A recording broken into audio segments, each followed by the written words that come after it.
first thing I want to talk about is it all gone to the dogs. Yes, greyhound racing. It's something that we kind of think about more at Christmas time because a lot of people organise their Christmas parties and nights out in the dogs, going to see the greyhound racing. And should greyhound racing be banned? This is the question. A total of 139 greyhounds were put down last year after suffering serious racetrack injuries. Of the almost 100,000 greyhounds raced at tracks in the full 2016 racing calendar, 427 suffered on-track injuries, and figures released by the Irish Greyhound Racing Board, the IGB, for the first time have shown. There were 81 injuries in Mullingar's track, 51 at Shelbourne Park, 35 at Harold's Cross, 34 at Limerick, and 21 at Newbridge. And the most common injury was the dog's hock or ankle.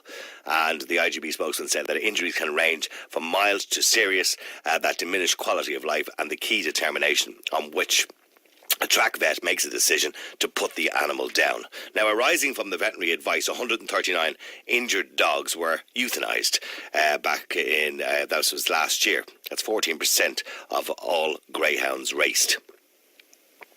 Most of the dogs were put down at the Kingdom Greyhound Track in Tralee, with 18 of the dogs euthanised, with tracks at Mullingar and Dundalk accounting for 15 each, Longford 10 and Waterford, where 8 dogs were destroyed. Now, the figure is slightly up on 2015, when 95,127 dogs were raced. Okay, yeah, you've got all the figures there. I don't need to give you much more. The general consensus is that a lot of dogs are being put down because they get injured. And the IGB said control stewards carry out track inspection prior to all race meetings and trial sessions. It said the track vet attends all race meetings and sales trials to ensure the appropriate care is provided to injured greyhounds and to advise the stewards on their welfare. As with any sport involving speed and, I suppose, this kind of athletics, injuries do occasionally occur, and the best veterinary care and advice is followed in every single case. Now, Barry Coleman, who is the IGB welfare manager, said the board has identified best practice in track maintenance. And Austin Noonan of the Limerick and Clare Greyhound Owners Breeders Association described the figures as an unfortunate outcome for all involved in the sport. But the animal rights activist, John Carmody, who we've had on the show many times, says the number of dogs killed in these Irish racetracks due to injuries is shocking, and few people, I bet, are aware of it. There's little that the industry can do at this stage that will spin their deaths in any other way. Most people who go for a night at the dogs will be horrified to learn of this, and I hope that they will refuse to have anything to do with this industry that is appearing more desperate as the days go by. But I want to know what you think. Now, for example, Formula 1 racing is a dangerous sport, and some people get very badly injured, and unfortunately some die. Yes, people don't call for a ban on Formula 1. People die in soccer, yet we don't call for a ban on soccer. Now, obviously humans can make their own conscious decisions, and the argument is that dogs don't make the decision to race around a track, we make it for them. But I want to know what you think. Do you think greyhound racing should be banned? There has been calls for it to be banned. Do you believe it should be banned? Yes, you think it's a good idea to get rid of it? It's 2017. We don't agree with animal cruelty, or we believe it may be animal cruelty. Text 53544. Yes or no, you think it's harmless, fun, that the dogs are actually bred for this purpose and they enjoy it. Let me know what you think at 53544. That's 53544. Now, from the Irish Greyhound Board, David McManu. David, good afternoon to you. Hi, Niall. How are you? Good, David, and I hope I pronounced your name properly there, by the way. McManus. Oh, sorry. David McManus. McManus, sorry. They mispronounced it here on my board in front of me. Sorry. I apologise, David. David, in relation to these calls for the sport to be banned, the amount of dogs that are dying, the dogs that are being injured, I mean, is it time that we re-looked at the situation? You know, with, I suppose 2017, we look at these things differently now than we may have 20 or 30 years ago. I mean, is this really necessary? Well, no, I can understand and certainly respect anyone who might take that view. Some people don't. Some people think that animals should not be involved in any sport, and the IGB respects that opinion. But I think the public can be rest assured that greyhound welfare remains paramount in every area of our sport. No greyhound owner wants to see the dog get injured. Owners will spend a considerable amount of time and resources in training and caring for their greyhounds. So again, you've spent money taking a greyhound to a vet, buying a greyhound, feeding it, looking after it, training a greyhound, paying trainers' fees. The last thing you want to see happen is see a dog get injured and be put down. And I've been at racetracks and see owners be quite upset when a dog that's spent a considerable amount of time training and developing has to be put down. It's an unfortunate reality. But as you said yourself in the figures for 2016, there was 97,800 greyhounds that competed in races. And from that, 139 were unfortunately euthanised. That's about 0.1% of the total number of I should have said 0.14% rather than 14%, and I do apologise for that. Yeah. So we're making it as safe as we can. We have best track maintenance procedures at all the tracks, and the control stewards carry out track inspection prior to every race meeting. So we're trying to make it as safe as we can, but again, it's an unfortunate outcome. No one wants to see this happen. But I do believe that greyhounds enjoy racing. When the traps are open, the greyhound goes running, it's chasing a fake hare. There's no one pushing or forcing a greyhound to race. You go to a racetrack, you see the owners ride with the greyhound. What happens if a greyhound doesn't race? What happens if a greyhound doesn't want to race or becomes useless, I suppose, in some sense as far as racing is concerned? Where does that greyhound end up? Yeah, well, like it happens to every greyhound that it comes to a point where it would retire. And we've set up the Irish Retired Greyhound Trust. It's a registered charity. There's a deduction made from all winning prize money that goes towards that. So we're very active in trying to rehome greyhounds. And I'd hope that everyone is aware that greyhounds actually make for excellent pets. They're more better known as how successful is that, David, that programme to rehouse these greyhounds which are no longer useful in the sport? How successful is that programme, percentage-wise? I mean, these greyhounds that are basically exhausted and can no longer run or are not winning races anymore, essentially. How useful is the programme in what percentage of greyhounds actually get rehoused or rehomed? Well, the Retired Greyhound Trust, it's rehoming at about 900 a year. And we support other rehoming groups as well. Now, there are a number of excellent rehoming groups out there that work locally with greyhound owners to rehome them. So that's the position we're in. Mm-hmm. A number of them do get rehomed, and they make for excellent pets. That's not an awful lot out of the total amount of greyhounds that are racing on a regular basis, is it? That at some point they all become exhausted and useless in the sport, so to speak. So it's not an awful lot to be rehomed, is it? So what happens to the rest of them? I'm assuming the owners don't keep them because they're of no value to them. Well, that's actually incorrect. Some owners do keep their greyhounds on into retirement. They do make for excellent pets. I understand there's an issue around traceability, and in terms of legislation, we've called for greater traceability to ensure that we can try and account for every greyhound from birth to what happens at the end. So, I mean, I understand your responsibility is only from the moment they enter the stadium till the moment they leave in some sense, and there's regulations around how the greyhounds should be kept, etc., etc. But of course, you guys can't be there and can't be responsible for what happens to these greyhounds when they're not there. And there is stories, I suppose, I'm sure we'll talk to you, Aideen Yourell, in a second in relation to how greyhounds are treated outside of the track. I mean, are you looking into that, or is that something that you're conscious of, or is that something that I know you can't take responsibility for, but something that you've regulated around? Outside the tracks, we do take responsibility. Ireland has very strong greyhound welfare regulations and legislation. There's the Welfare Greyhounds Act that was brought in that gives us the power to inspect kennels, seize evidence, issue fines, and initiate prosecutions. In terms of greyhound welfare, we do work very closely with the ISPCA on Garda Síochána. We don't tolerate mistreatment of greyhounds in any sense. So now you don't need to take my word for it. The ISPCA were before the Joint Oireachtas Committee on Agriculture, and they were asked at the number of calls they received about greyhound welfare. And the person before the committee for the ISPCA, he said, and I quote, "The number of calls received about registered greyhounds is negligible. We must acknowledge the majority of dogs kept for race are looked after in an appropriate fashion." Oh, and of course, and this time of the year, of course, we become very conscious of it because a lot of people book their Christmas nights out to go to the dogs. Yep, and it's a great night out. All right, we'll stay there for a second because I want to go to Aideen Yourell, who's a spokesperson for the Irish Council Against Blood Sports. Aideen, I think most of us are against obvious cruelty, whether we're vegan, vegetarian or not, or neither of the above. We're all against obvious cruelty, but yet, a lot of us like to go to the dogs. I don't personally go. I've never been to the dogs, but a lot of us like to go, and a lot of people do go to the dogs. They don't see anything wrong with it. It seems to be a fairly well-regulated sport. So what's the problem? They don't see, the people who go to the dogs don't know what's going on behind the scenes in this appalling industry where thousands of dogs are put down every year because they're... Well, there isn't. Well, according to the figures, These are referred to in the greyhound industry as, listen to this, Niall, raw product. They're seen as running machines. That's about the size of it. That's profit-making running machines that people gamble on. But when you throw out a figure of thousands, let me ask you a question, Aideen. When you put out a figure of thousands of dogs, Aideen, if I could ask you questions in relation to what you said, you said thousands of dogs are being put down. Where did you get that figure from? If you said to him 97,000, he said 97,000 raced on the track. David, you're talking about, yes. Yeah. Okay, so you asked him what happened to them, and he said he's still there. He were home about 900. So what's happening to all the thousands of dogs that come and go in the greyhound industry? their lifespan is about 14 years for an average greyhound, but they're on the track racing. It's about 3 to 4 years if they're lucky. If they're no longer winning, that's it for them. They're not sitting up on these owners' sofas and these, reclining on the sofas. They're dead. Sorry, Aideen, how do you know that owners are keeping on greyhounds for retirement? And you see, there's no accountability, as you've just pointed out. There's no accountability. They've disappeared into the Bermuda Triangle. That's where they're gone. Either that or they're dead. Because the little charities that are trying to pick up the pieces of this industry, they're not. They're operating in a shoestring, and they're desperately trying to get homes for retired greyhounds. But I'm afraid they can't deal with all these thousands of greyhounds. But where do you draw the line, Aideen?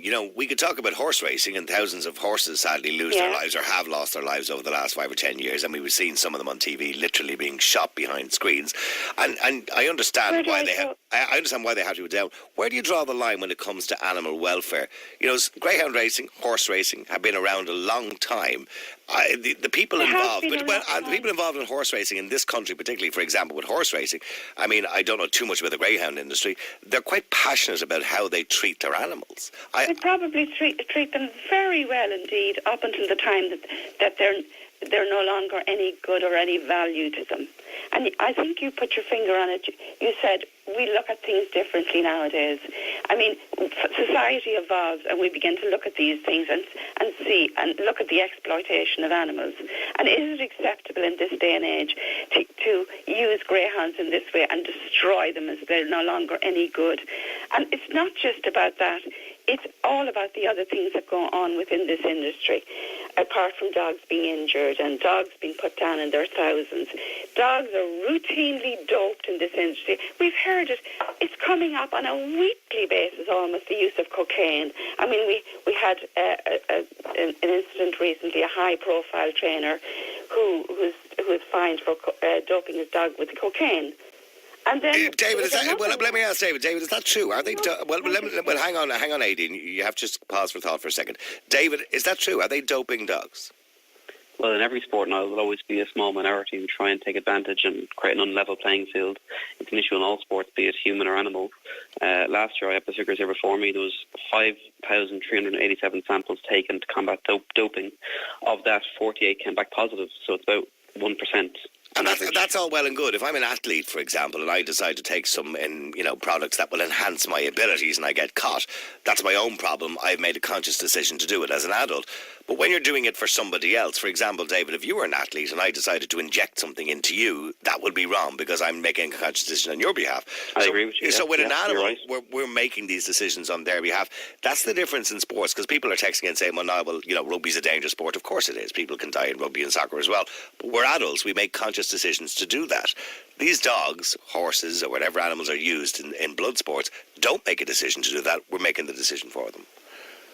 I understand that, yeah, but when it comes to doping, we do take this issue very, very seriously. There's a whole process set up to handle the issue of doping. Earlier this year, we invested €400,000 in a new machine. The machine itself, it measures substances in parts per trillion, which means that if I take a substance today and get tested next week, if the tiniest trace returns from the machine, we'll know about it. And there's a process there to fine or issue sanctions against people who dope their dogs, and it's not acceptable, and we're not going to tolerate it. Would you accept that, Aideen, that they're taking steps? You're never going to get rid of this altogether. Human nature being what it is, people are always going to take chances and do stupid things. But they're taking steps to stop it. They're always coming up with new and novel ways of... Well, it's not a novel way. It's new technology, isn't it? The fines are absolutely ridiculous. They're derisory. And these guys appeal, and then that takes ages, and then they appeal, and then they end up with a rap on the knuckles, and then they go off to the High Court, and if they've got a good lawyer, they can get around that. So what would you like to see, Aideen? Well, Aideen, to be fair, everyone is entitled to due process. And Aideen, excuse me, sorry, David, for a second. Aideen, it's difficult to hear two people talking the same. Aideen, yeah, okay. Finish at all? Okay, I will let you finish, Aideen. There was a high-profile trainer given an accolade this year. Last week at Shelburne Park, and the Minister presented the prize, Personality of the Year or some such. And this guy had And this guy gets Personality of the Year, and it's presented by the Minister. That's a complete joke, and it's not taking it seriously. I mean, they can talk about their machine, but these guys are going to beat the machine, I can tell you that. Okay, but your other issue is, what you would like to see is not tighter regulation. You would just like to see the sport banned. Also, training methods. Yeah, Aideen, you're not listening at all. You're just talking, and unfortunately other people are in the conversation. All right. Yeah, so what I'm asking you, Aideen, is what would you like to see? Tighter regulation or just the sport banned completely? Do you know something, Niall? They can't clean up that industry. It's beyond redemption. Because of the kind of industry it is, these things are going to happen. And people are going to cheat, they're going to dope, they're going to do everything they can to win. Dogs are going to be put down. Okay, well, it's going to happen, and I'm saying. I got David. I will let you respond. If you're going to have your Christmas party, think again. Think about the cruelty to the animals. Think about those. Sorry, Aideen. What cruelty are you referring to? Well, okay, Aideen, he's asked you what cruelty you're referring to. And I just make the point that we work very closely with the ISPCA on Garda Síochána. If Aideen or anyone else has information relating to cruelty to greyhounds, we'd be happy to hear about it. We investigate all reports of it. What cruelty are you referring to, Aideen? I'm talking about the institutionalised cruelty of the lifespan of a greyhound. I'm talking but that's just a very general term. Have you got specific examples of cruelty that you would like to raise? Can I ask that gentleman there? It was owned by a... Okay, you needn't start mentioning the names of greyhounds and people on the air. I'd appreciate it if you didn't do that. Okay, but give me an example of acts of cruelty. Sorry? Give me an example of acts of cruelty. It's the institutionalised cruelty. That's not an example of act. That's your opinion, Aideen, that it's institutionalised cruelty. Just like people have an opinion that circus animals is institutionalised as well. I'm asking you to give me an example of cruelty. An example of a greyhound being put down. Sorry. Okay, I'll quote a trainer here. Okay. Yeah. Are you going to start mentioning more names? I'm not going to mention any names. Okay. I'd prefer if you didn't. He's seen thousands of dogs shot. He's seen them shot. You have to do it, he says. He said, I've seen dogs being shot. It has to be done as there's too many of them to rehome. That's a greyhound trainer himself. Okay, well, let David respond to that. David, the way these animals are destroyed, or the amount of animals that are destroyed that unfortunately are not rehomed, that's something that you condone or condemn. Oh, certainly we do, and we want to try and rehome as many greyhounds as we can. Certainly in the last number of years, more greyhounds are looking into the options towards rehoming, and we appreciate that. They do work with us to keep their greyhound until we find a suitable home. We've got greyhounds being rehomed throughout Ireland, Europe and North America through charities that we support. Just with reference to doping, I'd just like to make sure everyone is aware, any positive sample that comes back, it's immediately published online. So any listeners listening to your show, Niall, I'm sure there are many who might be interested. They can go onto our website. Every positive sample will include the name, earmark, owner and trainer of the greyhound, the prohibited substance found and where and when the sample was taken. So the transparency is there. It's in the system. The transparency is there, and it's designed to give confidence to everyone in the greyhound community and in the wider public. See, Aideen, don't get me wrong. I'm all for animal welfare. Greyhound racing wouldn't be my bag. I know a lot of people love it. And obviously they do because they're supporting the greyhound racing. But when you put in a lot of regulations, and I'm listening to David very carefully, and there's a responsibility, obviously, by David and the Irish Greyhound Board to have a level of responsibility. I don't see what more they can do aside from follow people home. Now, I understand the point you're making, Aideen, that there are unscrupulous trainers out there, without a shadow of a doubt, and I'm sure David will be the first to admit that. But what more can they do? Very small number, can't do any more. That's what I'm saying. It's impossible to clean it up. It's inherently cruel. It's inherently corrupt, and that's the way it's going to be. And guess what? The taxpayer is funding this despicable carry-on to the tune of 16 million a year. If I could just make a simple point on that. In the morning, they wouldn't survive because attendances are down. They're just plummeting. Attendances are down because the public are disgusted. Ownership is down. The sponsorship is down. He won't deny that. It's all.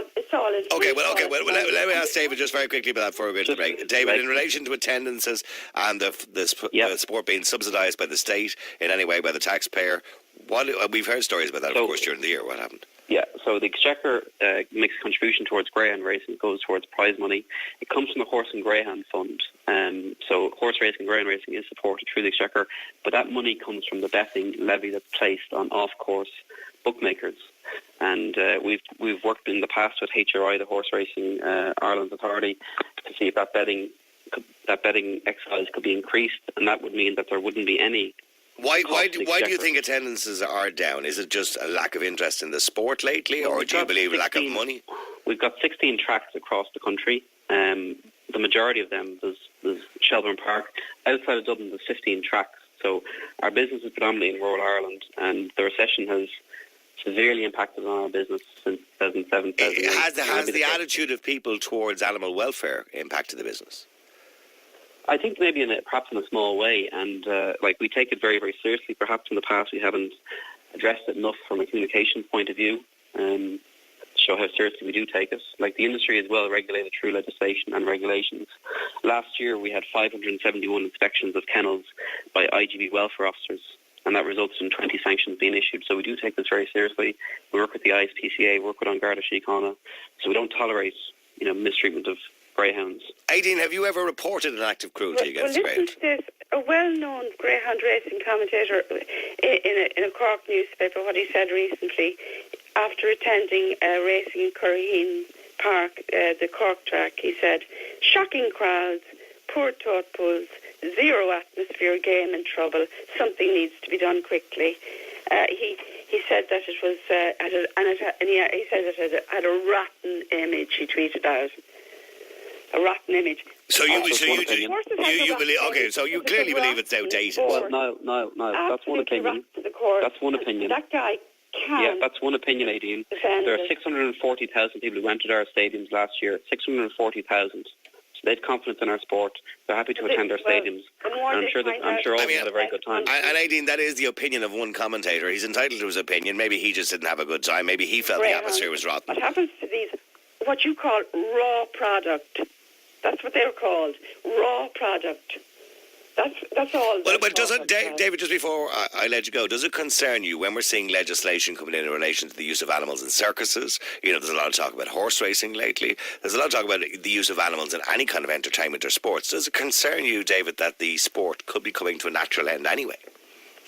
I don't believe so, no. There is new legislation coming for the greyhound sector. It's the Greyhound Industry Bill. It's due to be published towards the end of this year. That will further tighten regulation and welfare standards to ensure that everyone has confidence and the public can go visit our tracks and have confidence in what we're doing. Yeah, but David, with the greatest respect, they can have confidence in what goes on at the track, but they can't have confidence in what goes on behind the scenes. Oh, absolutely. Look, I fully accept, and that's why we take this very, very seriously from a welfare point of view. We have welfare officers. They inspect kennels. They can seize evidence. They can issue fines. They can initiate prosecutions. We work very close with the ISPCA and An Garda Síochána. If any of the groups out there, Aideen Yourell or any other groups, if they have evidence or information relating to greyhounds being mistreated, we'd be happy to receive it, and we investigate all of them and take it very, very seriously. All right, well, listen, I got to thank you very much indeed, David McManus. Aideen, if you want to hang on and talk to some of the callers. Can I just say one thing else about this industry? One more thing. Yep. About the disgusting, barbaric sideshow that is live hare coursing, which is part of this industry, where they take thousands of hares out of the wild every year to be used as live bait in front of greyhounds. I mean, that's part of the greyhound industry, in case people don't know. I mean, it's outrageous in this day and age that's going on. Okay, well, listen, sit there. I've got to go to a break, Aideen. You're welcome to stay with us if you want to. David, if you want to stay, you're kind of welcome if you want to answer any calls as well. By the way, some of the texts coming in, Bobby says the dogs are better kept than kids. My father has 3 greyhounds, and they are his babies. And the last thing he'd want is for one of those dogs to get hurt. And outside the track, they are not even off the lead because they turned too fast and hurt themselves.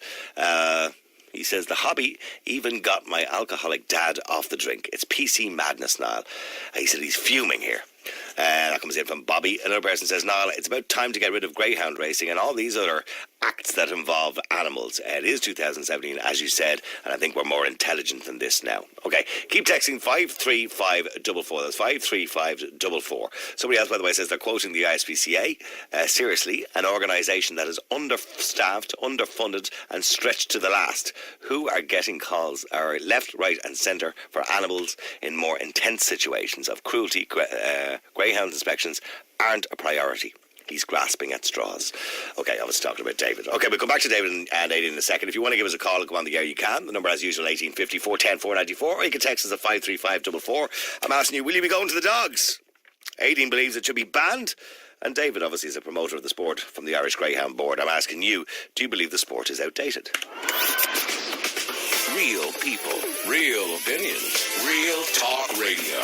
The Niall Boylan Show. Classic hits 4FM. The multi-award-winning Niall Boylan Show. Classic hits 4FM. Oh, immediately there's an awful lot of interest in greyhound racing all of a sudden. Hi, Lyle. Let's not describe this pure gambling medium as a sport. It's being banned in many countries for many reasons, and the dogs are only catered for when earning money. Often when that stops, they're chopped and dumped. Whatever that means. That comes in from Paul and Cabra. Okay, keep texting 53544. I'm speaking to Dave McManus, who's a spokesperson for the Irish Greyhound Board, and also Aideen Yourell, who's spokesperson for the Irish Council Against Blood Sports. But Keane, you're on Classic Hits. How you doing, Keane? Hey, how are things? Good. Keane, you're also against the sport, are you? Yeah, I'd be against it just from and what's your main reason for being against it, apart from the generally that you just don't agree with animals being used in sport? I mean, which is kind of what some people are saying. That's not really a specific reason. No, that'd be the reason. I'd be against the use of animals in Are you a vegan or vegetarian? Are you a vegan or vegetarian? I'd be vegan, yeah. You're a vegan, are you? Yeah, but I'd be against it anyway. I mean, there is literally no benefit to the dogs at all. It's not being done, like, there's no consideration for the animal at all. I mean, it'd be different if there was some kind of benefit, and people say, oh, well, when they win, they're looked after. But, I mean, how many dogs are on the track? 10 dogs? 8 dogs? How are the others treated when they lose? But they're manipulated into running. I mean, they think they're going to get a hair at the end of it. You know, I mean, obviously the ability of a dog to think is arguable anyway. But, I mean, when they're running to chase down what they think is an animal. So they're being manipulated to do it anyway. They're stuck in a dark box before they do. And, I mean, dogs don't really understand the concept of time. They think literally what they're doing right now is reality forever. So when they're stuck in a little cage waiting for it to be opened, they're not waiting for it to be opened. They think they're stuck there for life. So they're in there going crazy, and then it's open, and then they think they're going to eat now. They're going to try and get the hair. So they're being completely manipulated. But you're making an assumption that's the way the dog thinks. I don't know if that's the way the dog thinks, and nor do you. And I don't even think Dave McManus knows how the dog thinks. He just knows he has to get the hair. Like a dog's opinions. But, I mean, there is research to show that dogs they don't understand the concept of time. They think once something's gone, it's gone forever. They're like toddlers. Mm-hmm. What's that object displacement? They don't understand that at all. And I understand as a vegan why you would be against the sport, but you got to remember, vegans are in a very small minority. The majority of the people who go to, well, obviously, how many people, David, did you say went to see greyhound racing last year? 640,000 attended the tracks across the country. Quite a lot, yeah. It is quite a lot of people, Keane, that would, go out of their way to go to a track, and I'm not saying I'm a fan of greyhound racing, but obviously some people are, and they don't see a problem with it. I mean, yeah, I'm not judging them. I mean, I'm not saying anything bad about people who do enjoy it. I don't think people sit around and consider animal cruelty when they watch it. You know what I mean? So I'm not saying they're ignoring that. I'm not saying they're sitting there and thinking. But there's an apathy, just like when I go and eat my burger today. Am I considering the animal cruelty to the chicken? I'm not. Because that's just the apathy that we have as human beings, because we believe that we're top of the food chain. We believe we're in charge as a human race. So I understand the point you're making, but in saying that, there are people out there who enjoy the sport. There are trainers who are quite passionate. There are trainers who treat their dogs extremely well. I'm not going to say there isn't the unscrupulous ones who don't. I mean, the thing about it is, so would you like to see more regulation, or you just want to see it banned? No, banned. Completely. So is that the way we work in society? When we don't like something, we kind of No, campaign to get I'm it banned just because we don't like it. You're asking my opinion. I'm not. No, I'm only saying, is that the way we work? Animal cruelty for the sake of entertainment. That there is literally no benefit to society other than pure entertainment. Well, there's no benefit to society to kill a cow and serve them up as steaks on a plate. Exactly. And but so what? Should we ban slaughterhouses? Should we ban meat? Should we ban milk? Yeah. Should we, Keane? I mean, in the long run, I would think animals, and like the eating of animals anyway, is on the decline in the long run. So where do you draw the line when it comes to... I'm just curious. I'm not having to go with you, Keane. I'm just curious. Necessity is where I draw the line. Okay, so where you draw the line on animal cruelty? Is every animal important? I mean, why is every animal not important? Okay, no, I'm just asking where you draw the line when it comes to the use of animals, say for food or whatever it happens to be. Yeah. Is a mouse important? Yeah. So you don't kill a mouse? No, I mean, I wouldn't kill an animal. Okay, I'm going to take this to its natural end. Well. Okay, so when you're walking down the road, do you watch and step over insects? I don't literally examine the footpath to make sure I'm not stepping on an insect, but I don't go to my way to kill one. So why not? What about if there was a spider in my room? What about antibiotics? Sure, antibiotics. Yeah, there are a lot of antibiotics that do involve animal testing. No, we're killing bacteria. Bacteria is not an animal. I would argue that it probably is. Single-cell animals are involved in a lot of viruses that we live with. It's an organism. It's not an animal. Well, how do we know it doesn't think? Do we have the right to do that? One of the way a lot of people kind of view it, I'd agree with it, is down to necessity. I mean, like vaccines is a big thing. Vaccines, the majority of them are made using animals. So. And where'd you get that information? Where'd you get that information from? Well, they are. Isn't like the one for smallpox or whatever, they use cows for that. So are you anti-vaccine as well? No, I'm not anti-vaccine. My point is... So what happens if you got diabetes tomorrow? Insulin contains animal byproducts. Would you take insulin? My point is necessity. But okay. So it's when you're lying on your deathbed and the doctor says to you, well, this drug was tested on an animal. Are you going to say, no, don't give it to me? You're grand. No. That's the point. You're not. Then you're not being a hypocrite. So to save your own selfish life, in some sense, you will use an animal. One sentence. No, but my point literally only takes one sentence. It's down to necessity. So if it's between you and survival, it's different. But let me put that to David. David, the use. Well, hang on, Keane. Let me put that to David. The use of animals in sport is unnecessary. So David's point is, we can use animals as long as it's necessary, but not when it's unnecessary. I understand and respect that point of view, but greyhounds have been bred for thousands of years. It's considered one of the fastest land-based animals. They can run a track in 30 seconds. They're an extraordinary animal. So they're used for that purpose, and for the number of years that they are racing, they are very well looked after. They're taken to the vet if they're ill, training, best of food. If you talk to any greyhound owner, they'll tell you they're up at 6 o'clock in the morning taking their greyhound for a walk. And back again in the evening to make sure it gets proper exercise. And I keep hearing this phrase that it's all about profit. You speak to greyhound owners, and it's more of a passion and a hobby than it is anything for profit. I don't think there's any multi-millionaire greyhound owners in this country, is there really? Well, there are some that have made a few quid. No. There's probably a small number who win the vast majority of races, but you go to your local track in Longford or Mullingar or Curraheen or Shelburne, there's a lot of owners, and they've been in it, their families have been in it for a number of generations. It's more about a passion for greyhound racing. What about, just very quickly, what Aideen mentioned before the break in relation to, I suppose, hare coursing? Is there a possibility that we could go halfway here in relation to blood sports, that hare coursing, which a lot of people disagree with, I know it brings in quite a lot of money in Clonmel particularly, but is it time to have a look at that? Sorry, David, either? No, I'm still here, sorry. Yeah, I mean, is it time to have a look at hare coursing? We understand, that we're talking about, obviously, the cruelty to the hare, which is quite obvious. Sure. Well, look, to be fair, I'm not here to speak for the Irish Coursing Club. I'm here to speak for the Irish Greyhound Board and greyhound racing. It's a separate industry or sport to us. All right, okay. After the break, I want to go to Barry, who's a greyhound owner and also reporter for the Evening Echo on greyhound racing. You can text us at 535-44. That's 535-44. Is your blood boiling yet? Call Niall now. 1850-410-494. The Niall Boylan Show. Classic hits 4FM. The multi-award-winning Niall Boylan Show. Classic hits 4FM. why Paul says he took the booze and the gambling out of the greyhound racing. No one would watch the SHIT. And when I mentioned chopped earlier on, I meant the greyhound's ears are often have ID marks, etc. That comes in from Paul. Another person says, Niall, I go to greyhound racing on a regular basis, know many of the owners, and they all treat their dogs like kings. I have no idea what these people are talking about. Keep texting 53544. That's 53544. Stay there, please. Yeah, Aideen Yourell from the Irish Council Against Blood Sports, and Keane, who's against the idea because he's a vegan anyway and believes that animal cruelty is unnecessary. Let me go to Barry. Barry, you're on Classic Hits. You're a greyhound owner.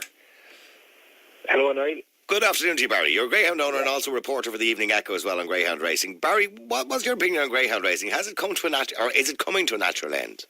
I wouldn't think so, Niall. Just speaking or listening to some of Aideen's comments there earlier on, I was horrified by some of the stuff that she said because, as I said, we have a couple of greyhounds here now with, I suppose, about 15 years. We have 5 of them at the moment, and the love and the attention they're getting is second to none. We had them out this morning at 9 o'clock, and we had them up the fields and all, and they're in fantastic form, and they're actually having stew there now. For their dinner. How many greyhounds have you got, Barry? We have 5 at the moment. So what happens, as we all know, when the greyhound outlives its usefulness, i.e. it's not winning races anymore and it's still a bit old? It's not that good. Yeah, but sure, as David pointed out earlier, we've rehomed greyhounds in the past, and Have you rehomed them all, Barry? How many greyhounds have you gone through? In your career as a greyhound owner? I'd say a couple of hundred anyway. We'd start them off at a young age as well, Niall, and we have customers in England there who purchase greyhounds off us as well, and they've often sent us pictures of the greyhounds when they've finished racing and up on the couch and all like that. So you know what I mean. Barry, we have to be clear. The majority of greyhounds haven't been rehomed, have they? Well, I can't speak for anyone else, Niall. I can only speak from my own understanding of the game. Sorry, well, Aideen, do you want to speak to Barry there? He's a greyhound owner. He sounds to me like he's very sincere in the way he treats his greyhounds. He was up early this morning and they're treated well. They're eating their stew as we speak. These are the greyhounds that he currently has racing, is that correct? The greyhounds? Sorry? These are currently greyhounds that you would be racing on the track, is it? We've only one racing at the moment, and the other are about 12 months old. 12? They're not ready to race yet, are they not? No, they're and not. You said you had a couple of hundred. You had a couple of hundred in your career, is that right? Down through the years over the, I suppose, the course of 15 years. A couple of hundred, like maybe 200, maybe? I couldn't tell you exactly, but we always kept about 4 or 5, you know what I mean? A couple of hundred, Barry? Sorry? What's happened to the couple of hundred that you had? Where did they go? I just said that. Were you not listening to me there? I'm not listening. I'm asking Were you not listening, I said? What happened to that couple of hundred? Where are they now? You said you had 5. Well, if he did say he rehomed some of them. Yes, I'm assuming. And we sell greyhounds as well, like everyone else does. You sell them. Some of your comments earlier on were like a disgrace, really, and I've seen people protesting outside Shelburne Park even this year, and these people protesting are not nice people, roaring and shouting at people. I've no problem with people protesting against greyhound racing, but I can only speak from my understanding of the game and the love and the attention that we give to greyhounds and the time and the work that we put into them. We're in the game to hopefully win, so you put in a lot of work to win. You know what I mean? And Aideen, were you camping or were protesting outside the grounds, yes? I was at the protest, yes. It was an absolute disgrace. I was nearly knocked out by a woman with an old stick and a thing on top of it. I was absolutely appalled, and I think people... I didn't see anybody knocking anybody down. If there was an incident of assault... Hang on, Barry, let her respond. Can I speak? Yeah. If there was an incident of assault, I'm sure the Gardaí would have dealt with that and there would have been a prosecution pending. I didn't hear of anything like that at all. I was there and I saw nobody being knocked down. I've no problem with people protesting. Did you call the Gardaí, Barry? It should be a peaceful knocked down. Were you injured? And it was an absolute disgrace. That's did you? This incident where you were knocked down, did you? Nearly. But Barry, she's asked you a question. If somebody was nearly knocked down, or somebody was hit with a stick, or a protester attacked somebody, or assaulted somebody, did you call the guards? I said nearly, Niall, nearly. All But right, I just said nearly, all right. I just said it honestly was Nearly a now. terrible protest. No problem with people protesting. Barry, would you agree that there's unscrupulous owners? Say that again? Would you agree that there is unscrupulous owners of greyhounds? Oh, definitely. I think in any walk, shape or life, if fellas have cattle or if they have horses, and so we see stories on the telly that people will mistreat animals. But 99% of the people, I think... That's a statistic. Where'd you get that statistic from? The 99% treat them well. I said most people... I would like to think that's a good figure if that was true. Yeah, but I know loads of people now from my local track, and I see them coming in with greyhounds, and they have to present the greyhounds in front of the control sword. And if there's any greyhound not looking good, that greyhound won't be allowed run, and they'll be reported. Keane, I mean, would you accept what Barry's saying, that the majority of greyhound owners treat their animals well? Yeah, I'd say the majority do. I wouldn't say 99%, but I'd say the majority do. I mean, I'd find it hard to believe they don't. I mean, humans and dogs, like, we do have a bond, regardless of whether or not you race them or not. Like, I mean, we do very quickly bond, so I'd find it hard to believe that the majority mistreated them. But, I mean, there are still irresponsible people. There are still scumbags. It's a money-making sport. Not judging it with that comment, it is a money-making sport. So, I mean... Are you making money, Barry? Well, I tell you now, if we added it up, what it costs to rear a greyhound, we wouldn't be in the game. There's no one making money. As you said earlier on, it's a hobby and a passion, and it's been involved for generations before. It's very hard to make money out of greyhounds. We're certainly not making money out of it. But what we love is when we get an old win here and there, keeps the show on the road. And, you know, it's great to see. I have a greyhound at the moment. She's down. She didn't run this week. She's in great form. I took her out this morning. You couldn't hold her. She was just trying to run. I mean, I don't know much about greyhounds, but is it natural to a greyhound to want to run? I know they're built to run, all right, but... Definitely. And after every night our greyhounds run, we have a vet that... Would you accept... Well, Aideen, just very quickly, would you accept that greyhounds, by their very stature and the type of dogs they are, that they enjoy running? I've no problem with a dog running around a track. What I have a problem with is all the attendant cruelty that goes on around it. A dog running around a track per se is no problem. It's what happens behind the scenes. It's the doping, the blooding of greyhounds with live animals, the putting down of greyhounds when they're surplus to requirements, the injuries that they get when they're running around the track. That's what I have a problem with. A dog running around, I have no problem with a dog running. Can I ask you, Barry, have you ever put down an animal that you didn't require anymore? Would you believe it? We haven't. So you're telling me out of the hundreds, and I'm just quoting you, the hundreds of greyhounds that you've had in your career, you've never put down or euthanized an animal that you just didn't need? We've never lost a greyhound at the track. I didn't ask you that. Yes, but we've never put one down. Well, okay, so you didn't have an animal injured or euthanized at a track, but what about animals who have exhausted their usefulness?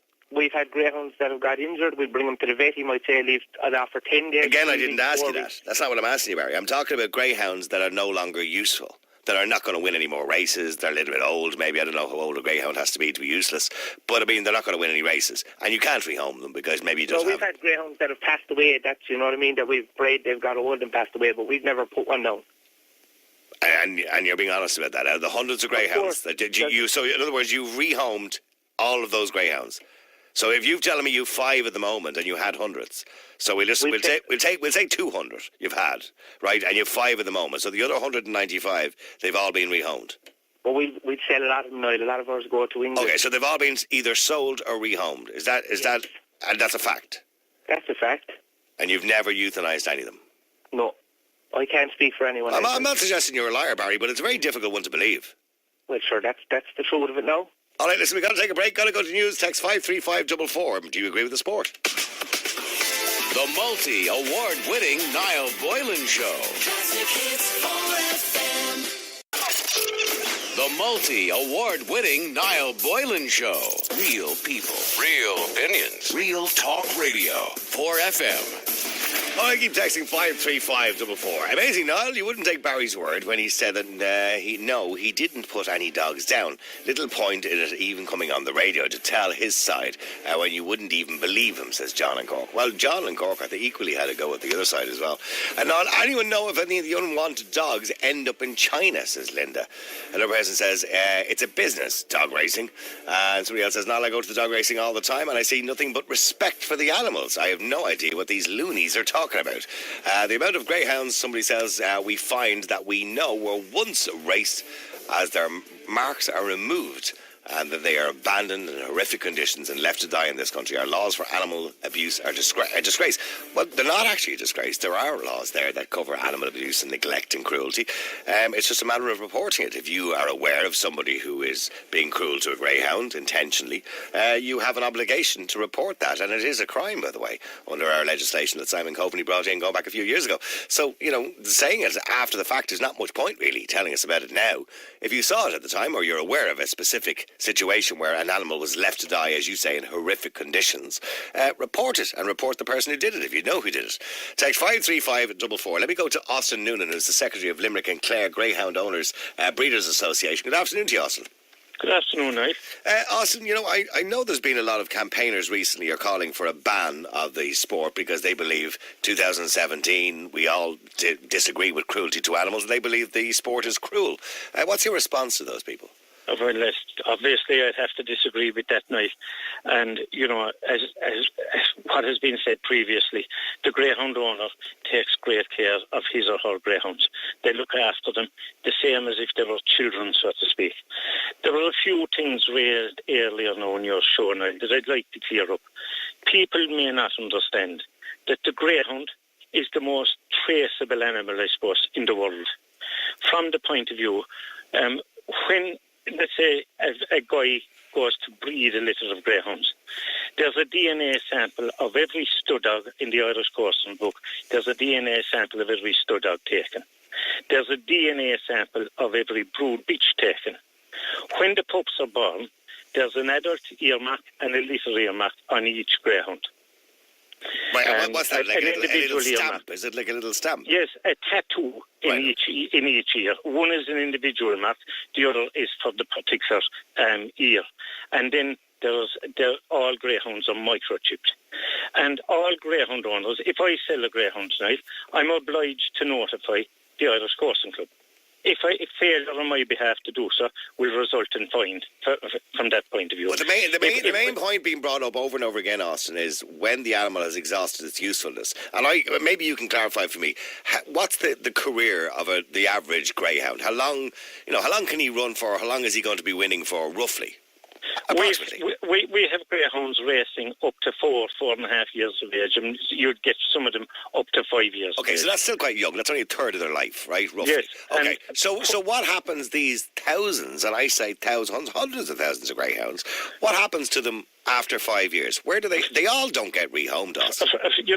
From my point of view, quite a lot of them are rehomed, and I know that several people with old retired greyhounds. I do honestly know several. Okay, so let's say a percentage are rehomed. Let's say a percentage are kept by their owners, a small percentage, because maybe they become attached to them, right? And they end up on the sofa. Let's say a small percentage, right? But that still leaves thousands of greyhounds who are not rehomed, who are not kept by their owners. What happens to them? The other side of it now, Niall, is Ireland is a great country for producing greyhounds. But you didn't Austin, you didn't answer the question. Austin, you didn't answer the question I asked you. I'll come to that in a second. To answer your question, we're a great country for producing greyhounds, and quite a lot of our products are exported to England and to other countries. So, let's say you breed a figure of greyhounds in a particular year, a considerable portion of those are exported. Okay, but you still haven't answered the question I asked you. The question I asked you is, I'll take your word for it, that quite a number are exported, quite a number are kept on the sofa afterwards, quite a number are homed, a percentage. But what happens to the thousands who are not? Well, from my point of view, Niall, what I do with my dogs, and I can only speak for myself, is that I keep a small number of greyhounds. I rear them up, I race them, I sell quite a lot of them. The most of them are sold. I have one greyhound at the moment, and she's 7 years old. She's gone past her racing days, and she's at home, and I have 3 young dogs. And any dog that, let's say, doesn't come up to standard or whatever, what I do is I rehome them. And I can only speak now for myself. I know, but you're only speaking for yourself. Barry, who was on a few minutes ago, is only speaking for himself. And yet there's thousands of dogs that aren't rehomed, that aren't sold on to the UK, that aren't kept on the sofa. And they're the ones I want to know about. Where are they going? Are they euthanised? I'd say very few dogs are euthanized. From what we know, from... Can you give me a percent? Can we have a percentage? Because the surely... percentage is But less Austin, than if you're telling me that it's a very regulated sport, that they're all earmarked, they're all chipped... They are. Yeah, yes. well, then surely we should have a figure of how many dogs would be euthanized on a yearly basis. I'm not in a position to give you the figures because I wouldn't have access to any of the data banks. No, could you hazard a guess, maybe? At what percentage? I'd say, the number of dogs that have been euthanized is a very, very low percentage, and I'd be talking about 1 or 2%. All right, okay. So you believe it's only about 100%? Maybe, I don't know, no, Brian. I can't answer the question, definitively. Okay, the sport itself has seen, I suppose, lately, the crowd numbers have gone down, the money has gone down, it is being subsidised by the state, there's taxpayers' money keeping it propped up in some sense. Do you see the sport coming to a natural end? No, I don't. And you're incorrect, Niall, when you say that the money has gone down. The prize money this year has increased by 25%. But it is being subsidised by the state. Oh, it is being subsidised by the state, but what people want to realise as well is that the industry supports over 10,000 jobs. All right, well, stay there for a second, because I want to go to Marion Fitzgibbons, who's from the Limerick Animal Rescue. Marion, good afternoon to you. Good afternoon. Greyhound racing, you would see the end result of a lot of animals that may have been abandoned, I imagine. Yes, I've been working and campaigning for this since 1994. And when I started out, I thought maybe, okay, if the greyhound industry could get to be more responsible and we could be more transparent and could improve the conditions for the dogs. And I thought that way for several years. But for the last decade, I've literally come to the conclusion the greyhound racing just has to stop. We can't continue to witness the slaughter of these dogs yearly, and the drugging and the abuse and the neglect. And but when we talk about the drugging, you heard earlier on we were talking. Yeah, I didn't. Unfortunately, I only got about 5 minutes notice that I was coming on. Okay, no problem. They've already got new equipment that's regularly tests. About time, that's all I have to say. Okay, but test the dogs for drugging, etc. And when people are found guilty of that, they are. Obviously, their names are posted on the website. The number of tests done is ridiculous. I don't have the figures here at the moment in front of me, but there isn't enough testing. You can't test every dog. It wouldn't be viable. There, Niall, please? Yeah, sorry, you can go ahead, Austin. Each year, just for that lady's information, there are 5,000 samples taken each year. And of those, less than 1% prove positive for prohibited substances.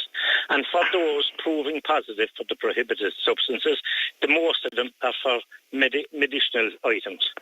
That's ridiculous. No, hold on. Medicinal. Can I finish? I didn't interrupt you. And can I make my point? But hang on, Marion, let him finish his answer and I'll let you respond to it. The samples are taken on a random basis at each race meeting. We had the final of the Irish Greyhound Derby there recently. Each greyhound taking part in the Greyhound Derby was tested, and there was 50% of the greyhounds in the supporting car tested. So, the testing regime is very tight. It is very strict, and that's the point I want to make. Marion, it is a sport that is more so over the last few years because of campaigners like yourself, etc., it being more tightly regulated. So the only other option now, Marion, for campaigners like yourself is to ban it. Drugging is one part of it, and it continues to be a disgrace, and I don't know if they'll ever get to grips with it. And the fines are ridiculous when you see some people only fined €100 or €200. The thing is, the number of greyhounds being born, he's saying that it's not transparent, and it's not. We don't have enough information. The only litters are registered, and they're not tattooed until 12, 14 weeks. And how many of these puppies make it to 12, 14 weeks? And then at 12 months, the greyhounds get their racing card. They're registered to race. And when I was looking at these figures over many years, about 1/3 of the greyhounds registered, the litters were calculated originally, were not making the card. We're not getting registered to race at 12 months. And so what happens to the other 2/3? Well, we want every puppy born at that stage when they're born. We want to know how many pups are in each litter, and we want that information available. And we want to know how many of these puppies go on to be tattooed and how many of them exactly go on to race. And the ones that don't make racing in Ireland, how many are exported? How many are going to countries that shouldn't ever be allowed to receive a greyhound? And then of the dogs that are at home, less than 1,000 are home. But I'd say with all of us trying to home greyhounds, maybe we'd be lucky if 700-800 are homed in a year. And this is out of possible. Okay, well, let me put all those questions to Austin, who is the Secretary of the Limerick and Clare Greyhound Owners Breeders Association. So stay there, please, Marion. And somebody else mentions, by the way, in relation to Marion's question about banning because of the doping, should we ban the Olympics as well because people are involved in doping? But still, stay there for a second. Austin, I'm not saying we should ban it from because of doping.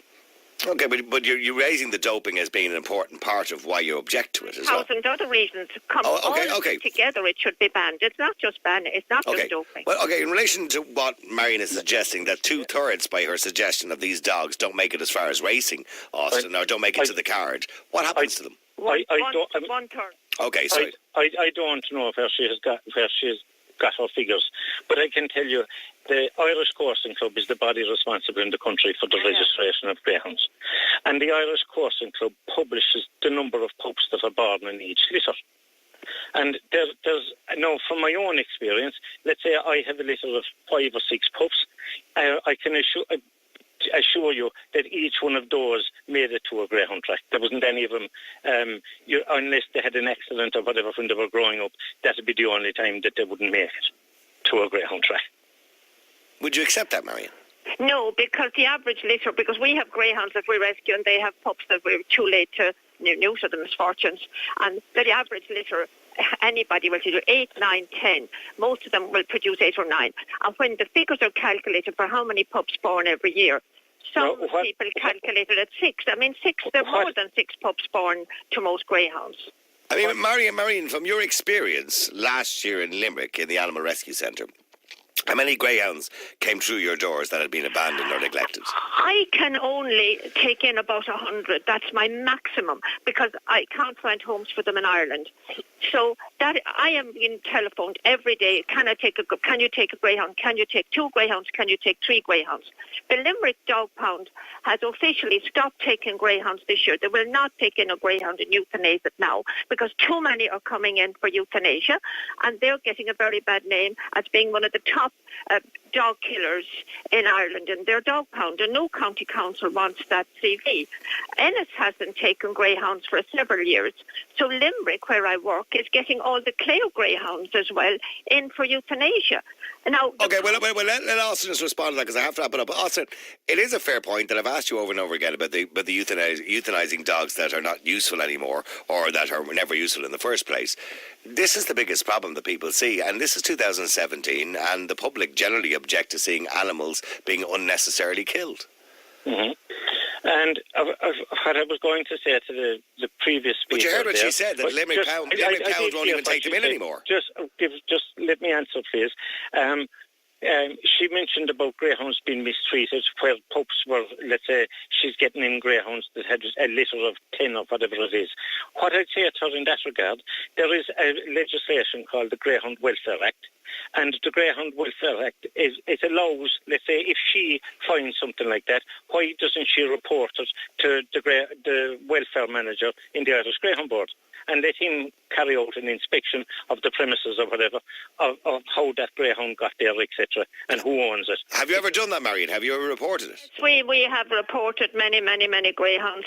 I tried to find out the owner of a greyhound there one time, and I was told finally, after many months, that they had located the owner of the greyhound, but that he wanted to save his dog's life. So on his way to a fair in Clonmel, he had decided to give the greyhound away to a person, but he couldn't remember their name. So this man, the owner that the dog was registered to, he was not at fault. He was a person of good character, and he had given this dog away to someone, but he just didn't remember who he had given it or who the name was. So he wasn't responsible. The dog had been subsequently abused. It had been coming in very bad condition to us, but we made every effort to find the owner of the dog, but nothing happened to the owner. I have the written email here, the reply I got from the welfare officer. The man was of good character, and to save the dog's life, he gave it to a woman, but never asked her name, never asked her address, never asked her who she was. Just handed the dog away at the entrance to some fair in the Clonmel area. In other words, abandoned his responsibility. Niall, can I just say, as I said previously, when you change, if I was to give a dog to somebody else, I have to notify the Irish Coursing Club. That is the requirement. Well, clearly this guy didn't, and said that he forgot the name of the person according to Marion and what she's suggesting, and I have no reason not to believe her. And they're basically saying the man was of good character, gave the dog to somebody who didn't even know who their name was. Well, I can't comment on it because I don't know the circumstances of it. Seriously, no, I can't comment on it. No, I'm not suggesting you can comment on individual cases, but I've no reason to disbelieve Marion either. It would have happened. And, and what I'm saying to that lady again is report it to the welfare manager in the Irish. She did, and that was the answer she got. Well, I don't know the circumstances of the case, and I can't comment. Okay, well, I know it's only an anecdotal story, and it's difficult to comment on one anecdotal story. All right, but listen, thank you very much indeed. Austin Noonan is the Secretary of the Limerick and Clare Greyhound Owners Breeders Association, also Marion Fitzgibbons from the Limerick Animal Rescue Centre, and it is, I'm sure, a debate that will go on, and God only knows for how long it'll go on for. But some people object to greyhound racing and even horse racing, and others don't. Others believe it's quite acceptable to use animals as a form of entertainment.